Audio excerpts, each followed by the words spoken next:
¿Cómo están, estimados amigos de este canal YouTube? En nuestro canal, ustedes conocen, tenemos a veces entrevistas con personas que nos dan conocimientos, que nos dan experiencias, que creo son importantes para nuestra propia formación y para nuestro propio entendimiento de los temas que nos aquejan, que los temas que tienen que ver con nuestra vida diaria.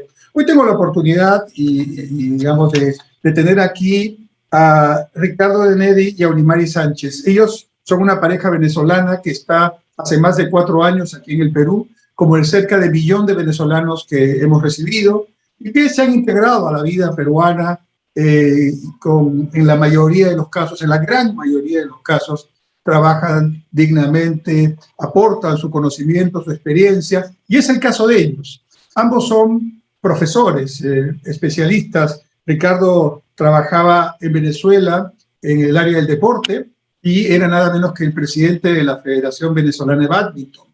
Y Unimari trabajaba en una de las universidades más importantes a nivel nacional en Venezuela en la capacitación docente, y ellos dos tuvieron que venir, dejando su patria, dejando su vida, dejando su historia, para que puedan tratar de mantenerse aquí en una posición más digna frente a los problemas que, como sabemos, tiene el hermano país de Venezuela.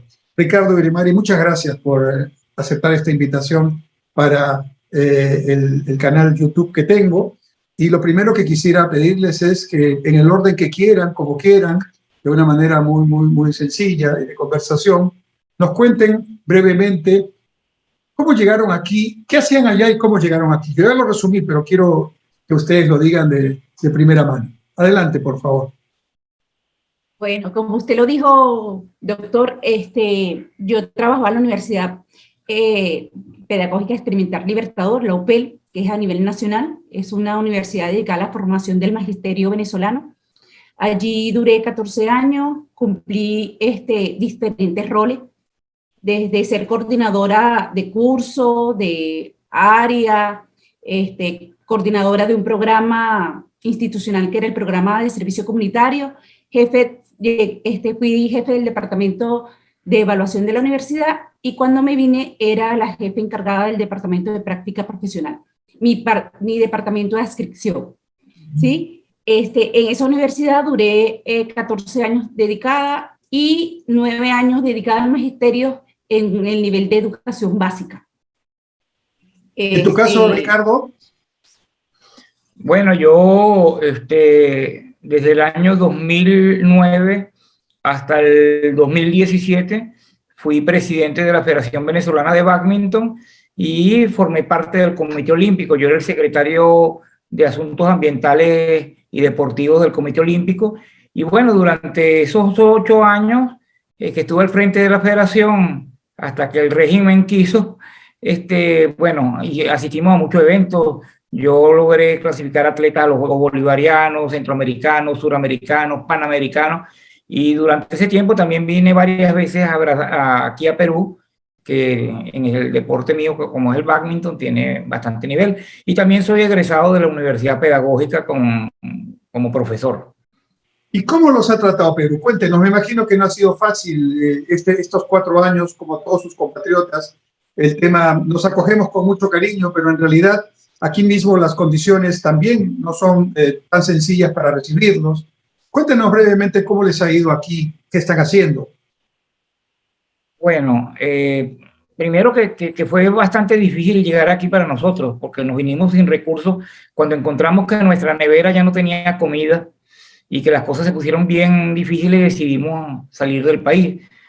Y nos vinimos por carretera, pues, cruzando primero toda Venezuela, Colombia, Ecuador y todo Perú hasta llegar a Lima.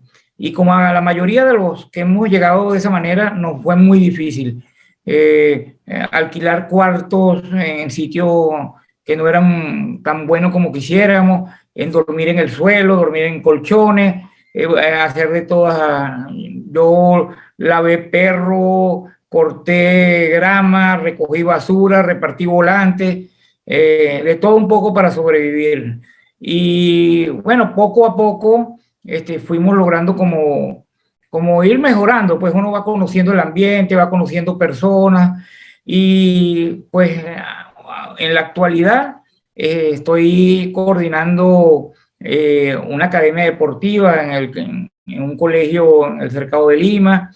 Nos va bien, estamos comenzando, pero además también he tenido la oportunidad de escribir y he escrito 3 poemarios que hemos publicado aquí en Perú, muchos amigos, mucha gente solidaria. Yo particularmente debo decirle que a pesar de lo que uno ve en la prensa de xenofobia contra los venezolanos, que es cierto en algunos lugares, en el caso personal de nosotros no lo hemos tenido, no lo hemos vivido directamente. Posiblemente a alguien no le caigamos muy bien por la nacionalidad o por lo que escucho, por lo que ve, pero nosotros sí es verdad que hemos recibido bastante respaldo, hemos apoyado a muchas labores sociales y hemos ayudado a muchísimos venezolanos en su transitar por aquí, ¿no? Unimaria, en tu caso, ¿cómo te ha tratado Perú? Bueno, doctor, lo que pasa es que, como dicen por allí, la experiencia y los alcances que uno, los logros no se meten en la maleta, ¿no? La experiencia se trae, pero ir con los reconocimientos y los avances alcanzados, pues es difícil, ¿no?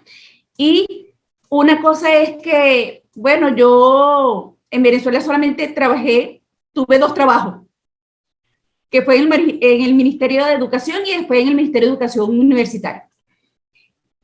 Porque, bueno, había una cierta estabilidad y hacíamos carrera, sobre todo en educación. Llegar aquí, pues, fue un switcher, ¿no? Porque después de tener toda una vida planificada en cuanto a pensar que venía próximo la jubilación, que podía dedicarme a otra cosa, que me podía dedicar a escribir, ya había terminado la escolaridad del doctorado y hacer algunas cosas, entonces abandonar eso de repente también choca, ¿sí? Pero Dios siempre sonríe y el primer trabajo que logré fue trabajar en una ortopedia haciendo cabestrillo. Cosía en la ortopedia, ¿no? Me trataron muy bien, de verdad que les agradezco mucho a esa familia, porque la ortopedia es de una familia, atendida por una familia. La señora Nélida, que es la que está al frente, me trató muy, muy bien, muy bien. De hecho, son muy amigos míos. Luego empecé a trabajar en un colegio en San Luis, acostumbrada a algunos tratos en cuanto al magisterio, ¿no? Y en cuanto a la educación, porque aún en la educación privada en Venezuela es privada, pero no se ve como una empresa en cuanto al trato al maestro. Entonces, el tener que adaptarse a eso también choca.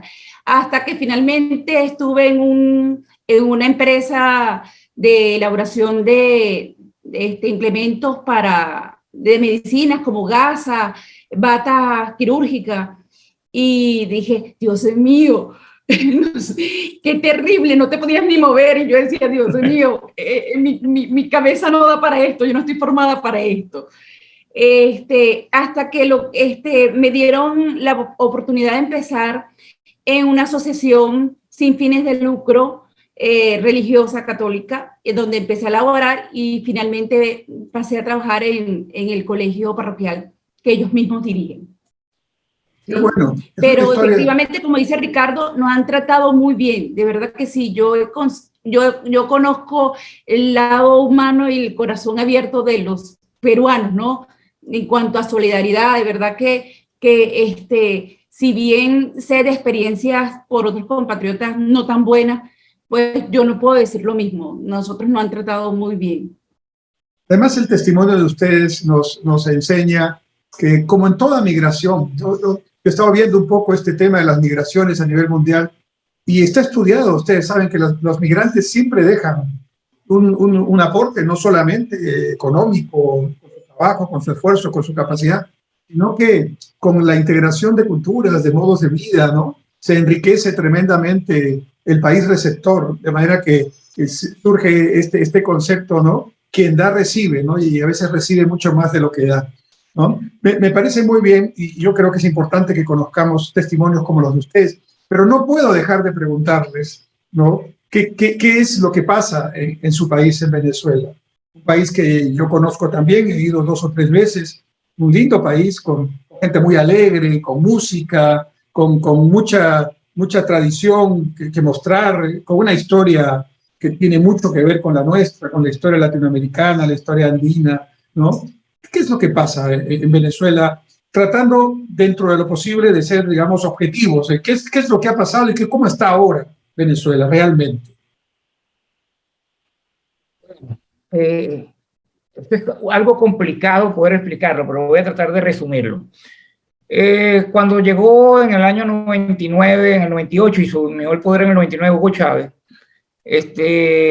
habían expectativas y comenzó la cosa mal porque empezaron con nacionalizaciones de empresas, empezó a dividirse el país entre ricos y pobres. Cualquiera que tuviera un carro, una casa era rico y el que no tenía era pobre. Por supuesto, un país donde hay bastante pobreza, pero la mayoría era la clase media. Y la clase media empezó a enfrentarse a Hugo Chávez. Entonces la clase media se convirtió como en los oligarcas, los enemigos. Todo se basaba en acciones políticas. Todo lo que usted hacía era, esta es la derecha, estos son los vendepatrias. Entonces empezaron como a clasificar a la gente. La parte económica se fue deteriorando. Un país petrolero que producía casi 2 millones de barriles diarios de petróleo, que estaba en una situación que llegó a estar con una moneda muy fuerte en cuanto al dólar, bueno, comenzó a deteriorarse rápidamente, los campos empezaron a secarse, la gente a partir de el 2008, 2009, ya habían sido devaluada la moneda un par de veces muy fuerte, y comenzó entonces una represión muy fuerte contra quienes teníamos ideas distintas o pensábamos distinto a lo que estaba ocurriendo en el país. Hoy en día, pues derivó prácticamente todos los que están en el gobierno son gente que estuvo ligada a movimientos guerrilleros, a movimientos subversivos, gente que estuvo investigada por distintos delitos. Y bueno, eso es lo que gobierna. La gente que la califica como el AMPA es la que gobierna en Venezuela. Se perdió la disciplina ante las autoridades y el gobierno confiscó todas las instituciones. En Venezuela no hay democracia hace mucho tiempo. En Venezuela hay una dictadura real. Las dictaduras no solamente llegan porque se dé un golpe militar, se dan también porque quienes tengan el poder confiscan las instituciones. Entonces tenemos un poder judicial que está en manos del gobierno, tenemos un poder legislativo donde no participa ni un solo diputado de oposición, todos son del gobierno. Entonces controlan todo, la fiscalía en manos del gobierno, la procuraduría, todos los organismos. Entonces hay miles de denuncias y que todas se saben porque se ha ido mucha gente del país, incluyendo mucha gente que era del gobierno y que han sido capturados. Recientemente capturaron a 3 personajes que han estado ligados al gobierno en Venezuela, que tienen millones y millones de dólares en el exterior, que hicieron negocios de todo tipo.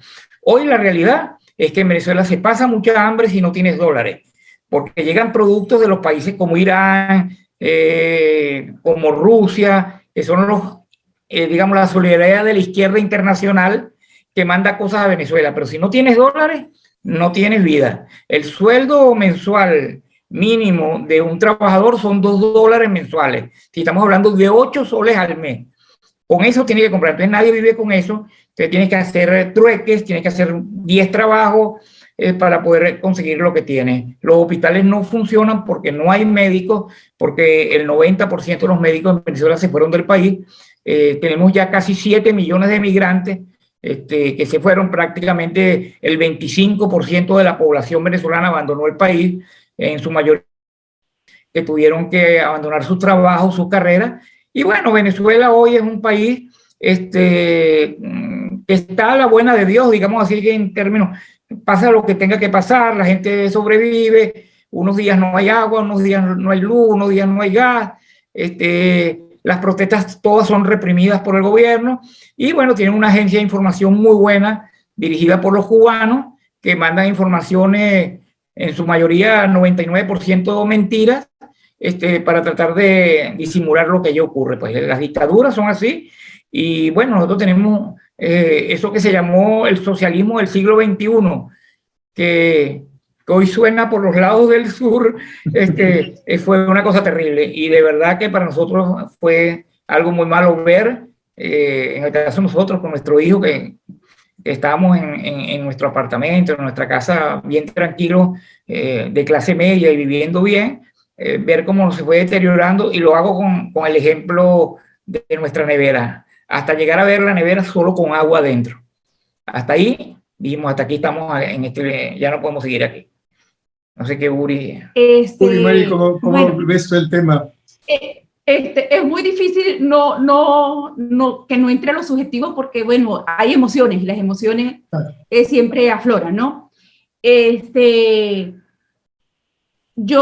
Nosotros, era impresionante salir con mi hijo y que él se admirara, porque uno a lo mejor podía, por ser adulto, evitar ver la gente comiendo de la basura. En el 2017 comenzaron a aparecer la gente comiendo de la basura de los restaurantes, de los desechos que quedaban, la gente iba y comía.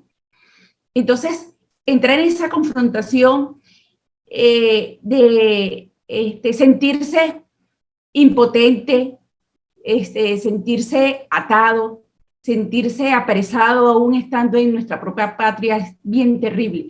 Nosotros no somos migrantes, nosotros somos desplazados, ¿sí? Nosotros de verdad que deberían de darnos a todos la condición de refugiados, porque cuando tú lees el concepto de refugiado que da la ONU, nosotros entramos perfectamente en ese concepto. En Venezuela, nosotros estábamos acostumbrados a vivir bajo unos parámetros bien particulares en cuanto a la democracia y a la funcionalidad de todos los órganos. Entonces, nunca pensamos, siempre veíamos hacia los lados y decíamos, no, eso le pasa en tal latitud, pero aquí nunca va a pasar. Y no va a pasar, es que mucha gente dice, no, es que ustedes dejaron. No, ustedes no saben la cantidad de gente que ha muerto en función de las protestas y del reclamo a la democracia en Venezuela. En el año 2017, en el mes de marzo, en una semana, mataron 27 estudiantes universitarios, todos con tiros certeros en el pecho o en la cabeza. Y eran entre 17 y 25 años. No pasaban de allí. Pueden hacer la investigación por internet, pues porque está registrado. Todos con muerte certera. Entre esos, recuerdo que, bueno, como profesora universitaria siempre, nosotros íbamos a las protestas también, y en ese tiempo empecé a decirle a los estudiantes que por favor no fueran a las protestas. A nosotros nos mataron a un estudiante también con un tiro en el pecho, un dirigente estudiantil, porque buscaban a los dirigentes estudiantiles y si no eran afecto al gobierno los asesinaban. ¿Cuál es el...? Entonces, sí, por favor. Ver cómo sistemáticamente iban deteriorando y matando el futuro de Venezuela, ¿sí? Amén a todo lo que estaba pasando a nivel económico. En Venezuela, cualquier obrero con un sueldo básico, igualito tenía la posibilidad de viajar, aunque sea 2 veces al año. Nosotros que teníamos un nivel de ingreso estable y cómodo, viajábamos al menos entre 2 veces al mes, ¿sí? Entonces, ese cambio de vida vertiginoso, pues, choca. Sin embargo, así fue pasando, y todos los profesores universitarios tienen otra cosa que hacer ahorita. Las universidades, doctor, mire, esta semana el gobierno dio un golpe a la academia en Venezuela. Asaltaron a la UCB, se apoderaron de la UCB. La Universidad Central de Venezuela. Central de Venezuela, el campus más importante y más grande que tenemos. Y que nunca, ni siquiera Pérez Jiménez, la atacaron, pero ellos se apoderaron de la UCB. Y las universidades han sido sistemáticamente atacadas por vandalismo, las han mandado a quemar. Ahorita en la UPEL quemaron completo el ala del laboratorio y de bienestar estudiantil del pedagógico de Maturín, que está al oriente del país. Y así ha sido con todo. Un comentario nada más, doctora. A mí algunos peruanos me han preguntado, ¿y ustedes no protestaban? Y le digo, ¿será que no leíste periódico, no veías televisión? Porque eran miles de protestas, todos los días había protestas en todo lugar del país y muertos todos los días durante unos años. Todavía ocurren algunas, lo que pasa es que ya la gente no protesta porque la gente tiene miedo a la represión.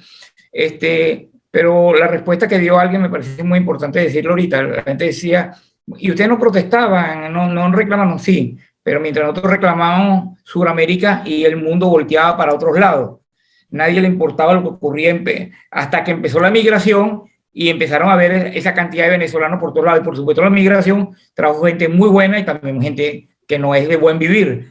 Y eso ha afectado, digamos, la condición de nosotros como emigrantes y como refugiados que somos. Pero claro que se protestó y claro que se luchó, pero fueron como tomando poco a poco las instituciones y bueno, hasta que ya prácticamente el país estaba en manos de la dictadura con el respaldo militar, pues. ¿Qué es lo que tiene que pasar para que esta situación tan terrible que nos están contando desaparezca y venga nuevamente la democracia venezolana y todos los venezolanos puedan regresar a su patria como seguramente todos ustedes desean? ¿Qué es lo que tiene que pasar? Caer el régimen de Maduro, pero ¿qué condiciones faltan para que cambie ese régimen? Bueno, tiene que cesar la dictadura. Ellos tienen control de todo y cualquier elección que se haga en Venezuela está controlada por ellos. Ellos dicen quiénes votan, quiénes no votan. Antes se votaba en el exterior, ahora no se vota porque sabe que la mayoría de los votos son opositores. Ponen una cosa increíble que yo creo que es el único país del mundo donde ponen mesas electorales entre los cuarteles militares y ponen a votar a los militares a vista de supervisores que ven cómo votan. Es decir, que si hay un militar opositor, también tiene que votar a favor del gobierno. Igual han hecho todo en todas las instituciones públicas. En fin, hay que hacer una renovación de los poderes una vez que sea sustituido el gobierno, porque no basta con cambiar el gobierno. El gobierno tiene que cesar, la dictadura tiene que salir. Yo no sé si por elecciones o por otra vía, porque ya uno ha perdido las esperanzas de todos viendo tantas elecciones y tantas mentiras y tantas reuniones como unas que se hicieron recientemente en México y que el gobierno la abortó porque eso se sabía que eso no iba a dar para eso. Todos sabíamos que eso era un fraude más de la dictadura. Entonces, tiene que cambiar el gobierno. Si son por unas elecciones que pudieran ser libres, supervisadas por organismos internacionales, que votara la gente que está en el exterior, y con un registro electoral confiable, pues estoy seguro que el gobierno saldría. Pero como ellos tienen control de todas las instituciones, no sé. Pero la solución es que el gobierno salga, por la vía que salga. Y cuando salga, pues estoy seguro que si viene un gobierno representativo, pluralista, donde estén, pues, digamos, todas las fuerzas políticas y donde venga nuevamente la gente que uno conoció de la academia, que estuvieron al frente de muchas instituciones, seguramente entonces muchos regresaríamos. Pero asimismo decimos que mientras ellos estén, nosotros no vamos a regresar. Maduro decía recientemente en una reunión en México que había muchos venezolanos que querían regresar, ya habiendo entendido que lo que pasaba en Venezuela era realmente una revolución para ellos. Eso dijo. Como dice Ricardo, no basta solamente con salir del gobierno, sino que hay que depurar todas las organizaciones.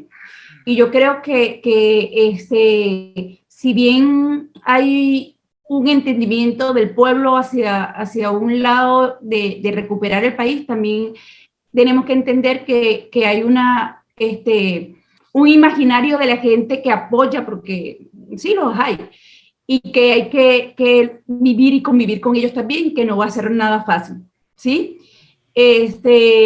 Por otra parte, creo que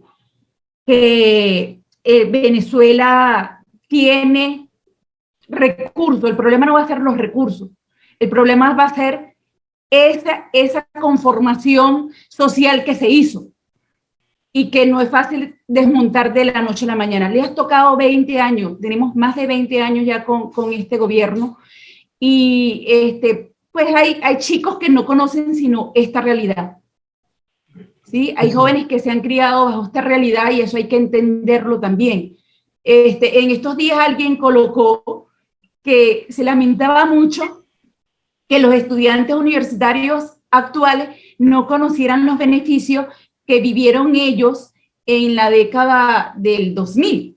Y yo les dije, y yo lamento mucho que ustedes no conocieran los que nosotros vivimos en nuestra época, porque los beneficios estudiantiles a nivel de las universidades, tanto públicas como privadas en Venezuela, eran bien beneficiosos para el estudiante. El estudiante no solamente se formaba en el aula, sino tenía la capacidad de formarse en eventos académicos fuera y que la universidad le brindaba el apoyo para que asistiera, ¿sí? Tanto deportivos, culturales como académicos.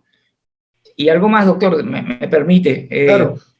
En Venezuela se han organizado muchos movimientos armados por el gobierno, en barrios, con grupos políticos, y eso no va a ser fácil desmontar porque están acostumbrados a cobrarle a los empresarios, a quitar dinero, a robar, y entonces, cambiando el gobierno, quien venga le va a tocar una fuerte tarea de tener que desmontar esos grupos armados. Y quería darle un ejemplo para que vea cómo ocurren las cosas en Venezuela. Hace un mes cambiaron al ministro de Educación Superior y nombraron de ministra a una persona que había sido gobernadora, ministra otras veces. Ellos rotan y cambian a los cargos a la misma persona.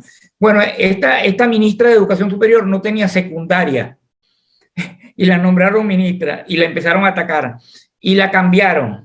Es decir, en un mes ha tenido 3 ministros. El anterior, la que nombraron por 15 días que la sacaron, y a la nueva. Y la nueva era la presidenta del Consejo Nacional Electoral de todas las elecciones que ellos ganaban. Entonces, que se supone que alguien que debe ser neutral, que no tiene nada que ver, todo el mundo sabe que el organismo electoral en Venezuela está en manos del gobierno, y bueno, pasó de ser 14 años presidenta del Consejo Nacional Electoral a ministra de Educación Superior en el mismo gobierno de Maduro. Entonces así ocurren las cosas y eso es lo que tenemos allá. Ricardo Grimari, muchas gracias por el testimonio, creo que habla por sí solo, con todo mi deseo de que esta situación pueda revertir para ustedes, para todos los venezolanos que están fuera de su patria, para la propia población que está allá y que quizás no pudo salir, ¿no? Que sin duda merecen lo mejor. Un mensaje final para quienes nos están viendo, que creo que tendrán ya una opinión formada con el testimonio claro que ustedes han dado. Primario. No solamente sufre el que está dentro, sufrimos todos porque primero nosotros no fuimos ni somos un pueblo formado para la migración. Venezuela no tenía migrantes, nosotros íbamos, los muchachos que estudiaron porque tenían posibilidades de estudiar en el exterior, estudiaban y volvían. Uno que otro pudo hacer, pero además incluso, ¿sabes a quién le ha costado más salir de Venezuela? A los migrantes que nosotros teníamos. Muchos compatriotas de ustedes aún viven en Venezuela. Y cuando se le pregunta que por qué no salen, dice, es que yo amo esto, porque es que a mí me dieron las oportunidades aquí y yo, mi casa, o sea, a pesar de cero, claro, también vienen de un desarraigo para entrar en otro desarraigo, esto es terrible. ¿Sí? Porque cuando tú viajas o te vas por decisión propia es otra cosa, pero cuando te vas motivo de situaciones políticas, sociales, económicas, es un desarraigo. Los desarraigos pegan. Entonces, nosotros sufren los que están allá y sufrimos los que estamos aquí, porque siempre Venezuela va a estar en nuestro corazón y agradecida pues de esa patria grande que nos formó y que nos brindó tanto y que nos sigue dando todavía, porque aún en el exilio nos sigue dando alegrías por algunas cosas que pasan. Bueno, yo solo quiero decir, primero, agradecer que lo conocimos a usted, doctor, en un evento académico, y pues a partir de allí, pues siempre lo hemos visto con respeto y con cariño, porque sabemos que usted es un excelente profesional y bueno, nos brindó esa oportunidad de estar en un evento y bueno, se lo agradecemos. Y luego decirle que, bueno, agradecer al pueblo peruano que nos ha tratado tan bien, que nos ha brindado su solidaridad, e incluso ya somos familia, porque mi hijo tiene un hijo peruano, somos abuelos de un nieto peruano, es decir, estamos mezclando nuestras nacionalidades, ¿no? Y bueno, no sé cuántos años más estaremos aquí, o si iremos a otro lugar, o cuándo volveremos a Venezuela. Pero mientras estemos aquí en Perú, nuestra labor va a ser ser solidario, ayudar al más necesitado, peruano, venezolano, colaborar con las causas nobles y bueno, y trabajar para tener una vida lo más digna posible. Muchas gracias, estimados amigos. Ricardo de Neri, Urimari Sánchez, dos testimonios vivos, una familia, amigos, hermanos venezolanos, con una situación que han contado tal como ustedes lo han escuchado.